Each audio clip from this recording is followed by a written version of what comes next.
isn't my Therian territory at all. You're right, this is my territory. Hello everyone, my name is Siberian Sushi here, and we have a special guest. Hi guys, this is Storm from YouTube channel Therian Territory. I use they them pronouns, and on my channel I usually talk about my Therianthropic experiences as well as Therianthropy in general. In today's video, we are going to be discussing the differences between furries and Therians. As you guys may know, furries and Therians are often confused with one another, and therefore it's important to know the differences between furries and Therians to prevent from more misinformation from spreading. So Sushi and I are here to explain you guys the differences.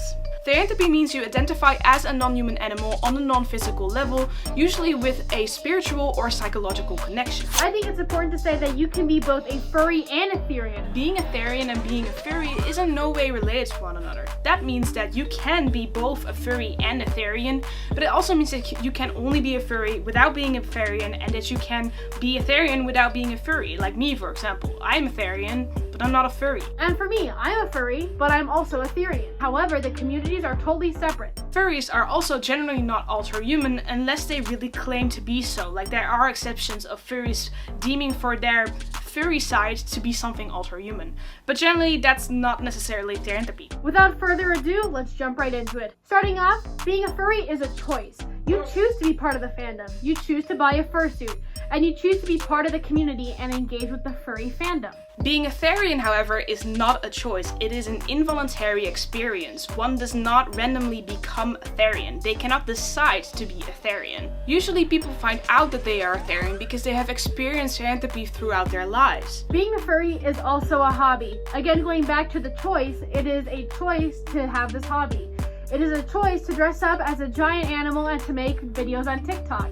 It is a choice to engage with the community, to draw, and to create content. Although you can identify as a furry when talking about a hobby, it is not a personal identity. When you say you're a furry, you said that you engage in the furry fandom and you partake in the fursuiting hobby. However, being a Therian is an identity and not a hobby. You can, however, decide to include it within your lifestyle, but again, that does not mean that it is a hobby, it is simply who you are. There are also some personal reasons to join the furry fandom.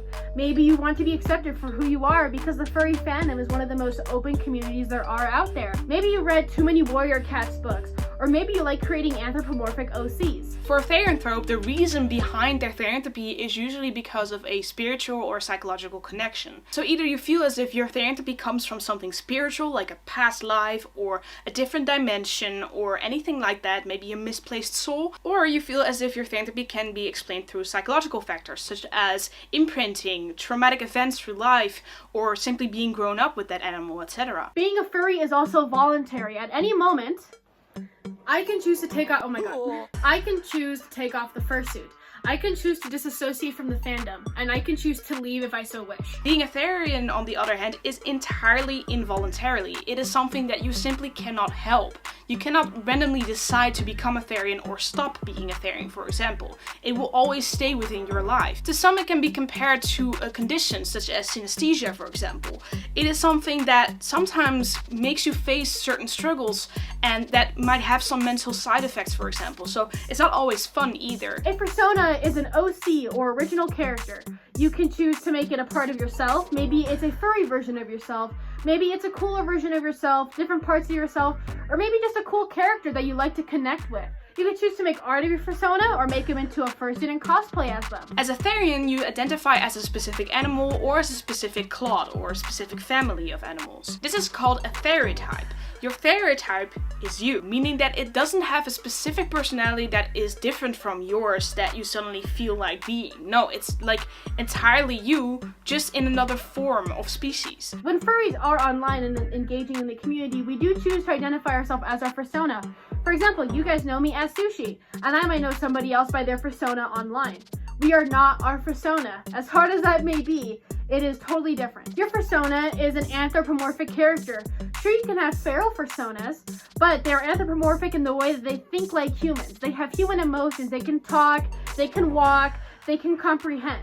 Generally, stereotypes are not anthropomorphic, meaning that what you experience is an actual animal and not like a combination between human and animal. There are, however, exceptions to this where you feel as if your stereotype is rather like an anthropomorphic being, but that is usually considered more of an otherkin identity rather than a Therian identity. The best example I can give is being werewolfkin, identifying as a werewolf. You feel as if your non-human experiences are not much of a wolf, but rather like a werewolf. Therefore, the form of your stereotype is like a combination between human and wolf in this case. When you're a furry, you can choose to act like your persona or act like the animal that you are portraying. Some people, they do this for fun. If your persona is super happy and bubbly, you can choose to act that way in suit. Or if your persona is super mean and scary, you can act that way as well. In the furry fandom, you can pretend to be whoever you want to be. Therianthropy is not an act, it's in fact an experience. You actually experience these types of non-human behaviors. So it is not like you go outside and randomly pretend to be a cat. You just feel as if you are one, and the things that you do, the things that you experience come natural to you. So it is not in any way pretend or anything. And as a furry, as you know, we like to fursuit for fun. For a lot of people, it's a form of escapism, to get away from the stresses of day-to-day life. Other people just to create content, and people just enjoy it. It's a fun thing to do. Therians generally don't fursuit unless they express their Therian self through the furry community. However, we do have gear, which is a type of expression through attributes such as ears and tails and masks, etc. Wearing gear as a Therian is a personal choice, and it is not necessarily related to being a Therian. So you don't have to wear gear to be a Therian, and you can wear gear if you are not a Therian. But it is just a way of expressing your stereotype by making something that feels so internal, something a little more physical. A lot of furries also like to partake in roleplay. Role-playing is usually held on an online server or sometimes in real life with your friends, where you pretend to be your persona or a character. You are role-playing, you're living out a story, and it's lots of fun. There are tons of online communities where you can roleplay. A lot of personas are actually originally roleplay characters. Sushi is a roleplay character. My other personas were roleplay characters before they became my personas. When you're roleplaying and your character is an animal, you can pretend to be that animal. If you are a wolf, you could pretend to howl at the moon. You could pretend to run on all fours. You could pretend to hunt in a pack. But it is all pretending. Therians generally don't roleplay unless it's for them a way to express their stereotype.